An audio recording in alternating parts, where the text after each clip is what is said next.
Elhamdülillah, yakınayıp bara bizning eng ulug' kunlar. Zulhijjaning birinchi 10 kuni. Payg'ambarimiz sollallohu alayhi va sallam Jabirdan rivoyat qilgan hadisda aytdi, eng xayrli, eng buyuk, eng zo'r kunlar Alloh subhanahu va taolo yonida ul da bo'lsa Zulhijjaning birinchi 10 kuni dedi. Ya'ni Alloh subhanahu va taolo eng ulug', eng buyuk, eng faziletli kunlar dedi. Mana shu birinchi 10 Zulhijja kuni, ya'ni birinchi 19-iyundan boshlab G'ayib bayramına qadar eng faziletli, eng zo'r kunlar. Ham shularning orasida eng buyuk, eng zo'r kun, bir kun ul da bo'lsa Aydul Adha, Qurbon hayiti kuni. Bunun turuna Peygamberimiz sallallahu aleyhi ve sellem, İmam Ahmad, Abu Davud ham Hakim jiyintig'ida kelgan hadisda aytdi, eng buyuk kun Alloh subhanahu va taolo yonida u Qurbon hayiti kuni, Aydul Adha, ham ondan so'ng kelgan kun dedi. Ya'ni Alloh subhanahu va taolo eng yaratgan, eng faziletli, ham eng u kunlarda qilgan amalni, eng yaratgan amallar, mana shu birinchi 10 kun. Ham biz buni bilib, shu kunlarga azir bo'lishga tiyishmiz. Shu kunda ko'proq ibodatlar qilishga tirishishga tiyishmiz. Hamda shu Qurbon hayiti, Aydul Adhaning eng buyuk, Alloh subhanahu va taolo uchun eng faziletli, eng zo'r kunning eng buyuk, eng savobli amal ul da bo'lsa Qurbon shal. Ya'ni mana shu kunni, Qurbon hayiti kunida eng zo'r amal biz qila oladigan amal ul da bo'lsa Qurbon shal. Shalabız ekan eng zo'r amallardan qilgan bo'lamiz. Bunun turuna Ibn Abbas rivayet qilgan hadisda Peygamberimiz sallallahu aleyhi ve sellem aytdi, Alloh subhanahu va taolo uchun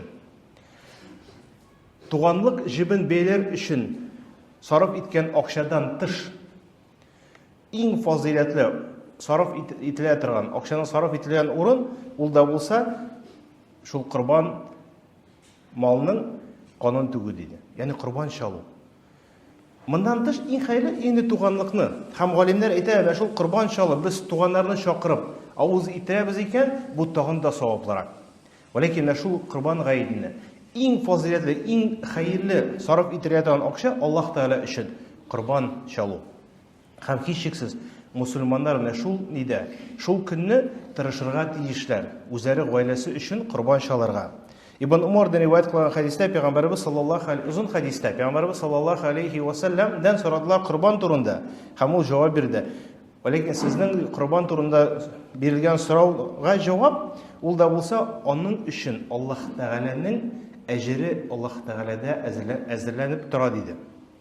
Ya'ni Alloh subhanahu va taolo uchun Qurbon shalabız ekan, inshaalloh qiyomat kunida Alloh subhanahu va taoladan bu qilgan amal uchun biz ajrini olashakmiz. Allah subhanahu wa ta'ala Haj surasining 36-oyatida aytdi. Sizga ibodat etib amr etildi dedi. Alloh subhanahu wa ta'aladan amr etdik narsa Qurbon shalu dedi. Hammindan sizning uchun foyda bor dedi. Ya'ni Alloh subhanahu wa ta'ala bizga shu nida, shu amalda o'zining foydasini yashirdi. Ham shulay Qur'oni Karimda Alloh subhanahu wa ta'ala zikr ita Qurbon shalu turunda. Ham Hanafiya mazhabi bo'yicha bizning olimlarimiz bo'yicha shu oyatga negizlanib biz aytamiz Qurbon shalu vojib deb. Alloh subhanahu va taolo Kawsar surasida aytdi, inna ataynakal kawsar fasalli li robbika wanhar dedi. Shunda senga Kawsar bo'lak etildi dedi Payg'ambarimiz sallallohu alayhi va sallam. Shuning uchun Alloh subhanahu va taolaga namoz o'qi, ham wanhar qurboningni shal dedi.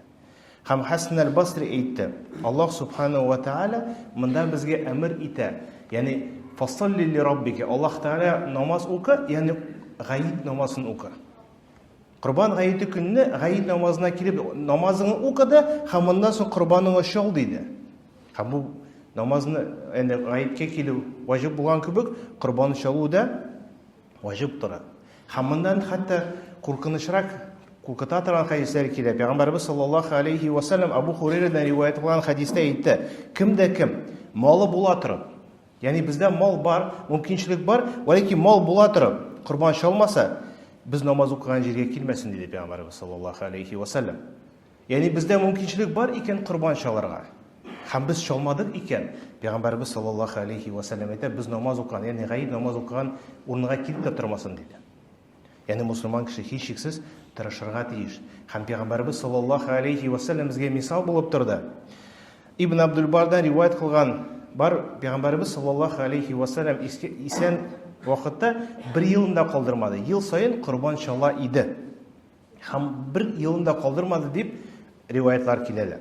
Яни Пәйгамбәрбез саллаллаһу алейхи ва саллям инде һичшиксез курбан чаларга тырышты. Һәм безнең өчен бу мисал булып тора. Без дә үзебездән кулдан килгәнчә тырышырга тиешбез менә шул Пәйгамбәрбез саллаллаһу алейхи ва саллям һәм Аллаһ субхана ва тааля әмрен үтәргә. Һәм һичшиксез курбан чалу ул асылда шариғат мәгънәсенә якынаю мәгънәсенә килә. Бу безнең өчен мөмкинчелек. Яни без курбан чалып Аллаһ субхана ва тааляга якыная алабыз. Аллаһ субхана ва тааля мөмкинчелек бирде. Шул курбан чалып, инде Аллаһ субхана ва тааля безгә мал бирде. Бездә булган мал безнеке түгел, Аллаһ субхана ва тааля безгә бирде. Һәм без шул Аллаһ субхана ва тааля биргән малдан бер өлешен алып курбан чалабыз икән, иншалла Аллаһ субхана ва тааляның рәхмәте белән аңа якыная алабыз. Безнең мөмкинчелек бар. Һәм Пәйгамбәрбез саллаллаһу алейхи ва саллям турында риваят кылды. Хадисләрдә килә, Пәйгамбәрбез саллаллаһу алейхи ва саллям 10-нчы Зулхиҗҗа көнендә, ягъни Гаид бәйрәмендә 2 сарыкны чалды диде. Үзе чалды, үз кулы белән чалды. Күзләре кырыена 2 актап бар иде дип сыйфатлар бирделәр сахабалар Пәйгамбәрбез саллаллаһу алейхи ва саллям кылган, ягъни чалынган сарыкларны. Икенче риваятта Пәйгамбәрбез саллаллаһу алейхи ва саллям әйтте: Аллаһ субхана ва тааля якынаяр фақат кем нахр, ягъни курбан гаетендә курбан чалган диде. Ягъни фақат Аллаһ субхана ва тааля якынаярга мөмкинчелек бар кем курбанын чалды диде. Чөнки бу мөмкинчелек. Ягъни без Аллаһ субхана ва тааля безгә биргән малдан бер өлеш табып, чыгарып Аллаһ субхана ва тааля өчен курбан чала, ягъни курбан кылырга тиешбез. Һәм бу Пәйгамбәрбез саллаллаһу Ибраһим алейхиссалам сүннәте дип Пәйгамбәрбез саллаллаһу алейхи ва саллям әйтте. Бер юлы базар риваят кылган җыентыкта хадис килә. Сахабалар Пәйгамбәрбез саллаллаһу алейхи ва саллям сорады: "Я Расулуллаһ, курбан турында бу нәрсә дигәч, Пәйгамбәрбез саллаллаһу алейхи ва саллям әйтте: бу Ибраһим алейхиссаламның сүннәте." Ягъни Аллаһ субхана ва тааля Ибраһим алейхиссаламны сынады. Аллаһ субхана ва тааля биргән малдан, ягъни ул кемне күбрәк ярата? Малын яратамы Аллаһ субхана ва тааляны? Сынап, иң соңгы сынау булды, ягъни әмер кылынды. Ибраһим алейхиссаламга үзенең малайын чаларга, курбан кыларга. Һәм Ибраһим алейхиссалам төне белән 3 мәртә шул төшне күргәч, аңлагач бу Аллаһ субхана ва тааля әмер икәнлеген, моның турында үзенең улына сөйләде. Һәм ул әйтте: Аллаһ субхана ва тааля сиңа әмер иткән нәрсәне эшлә, мин сабыр итүчеләрдән табырсың диде. Ягъни Аллаһ субхана ва тааля теләмәде. Аңар, ягъни хәтта хадисләрдә килә, Аллаһ субхана ва тааля бу канда мохтаҗ түгел, ул безне сыный. Ягъни Аллаһ субхана ва тааля безгә малны бирде. Без шул малдан өлеш Аллаһ тааля өчен чала алабызмы, юкмы? Хәтта бит без курбан чалабыз икән, бу малны без үзебез ашыйбыз, таратып бетми. Без әзерме моны? Һәм Ибраһим алейхиссалам сыналды, һәм Ибраһим алейхиссалам бу сынауны узды. Һәм моның турында Пәйгамбәрбез саллаллаһу алейхи ва саллям әйтә: бу сүннәт Ибраһим алейхиссаламның безнең бабасының сүннәте диде. Һәм моның өчен нәрсә була дип сахабалар сорадылар. Пәйгамбәрбез саллаллаһу алейхи ва саллям әйтте: менә шул сарыкның һәр чәч бөртеге өчен әҗер алачаксыз диде. Һәр чәч бөртеге ни кадәр күп булса, шул кадәр әҗерен алачаксыз диде. Һәм сахабалар да шунда да сорадылар: "Я Расулуллаһ, кәҗәгә каранда сарыкта җыны күбрәк бит" дигәч, Пәйгамбәрбез саллаллаһу алейхи ва саллям әйтте: "Ни кадәр күбрәк булса, әҗере дә күбрәк булыр" ди. Аллаһ субхана ва тааля бирәчәк дип. Ягъни сахабалар сорыйлар иде: "Мин нәрсә алам" дип. Һәм тырыштылар бу Пәйгамбәрбез саллаллаһу алейхи ва саллям үтәргә. Һәм моның хикмәтләре бик күп. Беренчесе, һичшиксез бу Ибраһим алейхиссаламның бер сүннәте. Без моны үтибез. Икенчедән, галимнәр әйттеләр, бу туганлыкны бәйли торган бер гамәл. Ягъни без курбан чалабыз да туганнарыбызны чакырабыз. Ифтарлар, мәҗлесләр оештырабыз. Һәм Пәйгамбәрбез саллаллаһу алейхи ва саллям әмер итә иде: ташрик көннәре, ашау, ишү көннәре дип. Ягъни без бәйрәм уздырабыз, шунда туганнарыбызны чакырып, аларны авыз иттерәбез һәм туганлык бәйләнә диде. Һәм өченчесе диде: фақир мискиннәргә ярдәм итү. Сүннәт буенча, инде кеше мохтаҗ икән, мөмкинчелеге юк икән, инде шул 12 мең ярым, 9 мең, 6 мең, инде күп кем ничек нитә ала, чалала. Чалды икән, хәтта үзе ашаса да ярый бу итне. Ярый, Аллаһ субхана, ләкин бу курбан кылды. Хәтта хәдисләрдә килә, бу сарыкның каны җиргә тигәнчә хәтле Аллаһ субхана та моны кабул итә, бу кешенең гөнаһлары гафу ителә диде. Ләкин сөннәт буенча мөмкинчелек бар икән, шул итне 3 өлешкә бүлеп, бер өлешен гаилә белән ашап, бер өлешен туганнарны чакырып авыз иттерү, өченчесе факир мискиннәргә биреп, аларга да бәйрәм оештыру. Моның өчен әҗер алабыз. Һәм монда шулай хикмәте бар. Диделәр галимнәр. Пәйгамбәрбез саллаллаһу алейхи ва саллям әйтте: ашагыз, үзегезне йөгездә, һәм калганнарны ашатыгыз, һәм курбан кыл, ягъни торатыгыз диде. Ягъни үзегез ашагыз, ашатыгыз, һәм садака бирегез. Ягъни гаиләгез белән ашагыз, туганнарыгызны ашатыгыз, һәм факир мискиннәргә торатыгыз, алар да ашасыннар диде. Ягъни курбанның үзләренең хаклары, шартлары бар, һәм без моны белергә тиешбез, өйрәнергә тиешбез. Инде һичшиксез чалынган сарыкмы, сыермы, биямы, инде ул сау-сәламәт булырга тиеш. Мисал өчен китерәләр, Адам алейхиссалам балалары. Берсе иң хәерлесен, иң әйбәтен курбан кылды, икенчесе иң начарын. Инде без Аллаһ субхана ва тааладан әҗр телибез икән, Аллаһтан мәгъфирәтен телибез икән, инде әйбәт булырга тиеш. Иң әйбәте иң сау-сәламәт булырга тиеш. Инде авыру булса, сукыр булса, аксак булса, инде андый сарык без итә алмыйбыз. Кабул ителми Аллаһ субхана ва таала. Шуңа курбан чалына икән, мөмкин кадәр яхшы сау-сәламәт сарык булырга тиеш. Инде сарык бер кеше, бер гаилә өчен. Ниләрдә килә риваятларда, Пәйгамбәрбез саллаллаһу алейхи ва саллям әйтә, һәр гаилә өчен бер сарык чалынсын диде. Бер кеше өчен түгел, бер гаилә өчен чалына. Бер сарык, инде сыер мул дияму, 7 кешегә бер, ягъни 7 гаиләдән чалынырга мөмкин. Пәйгамбәрбез саллаллаһу алейхи ва саллям шулай ук әмер итте. Курбан гаетенә хәтле курбан чалына икән, бу курбан кабул ителми.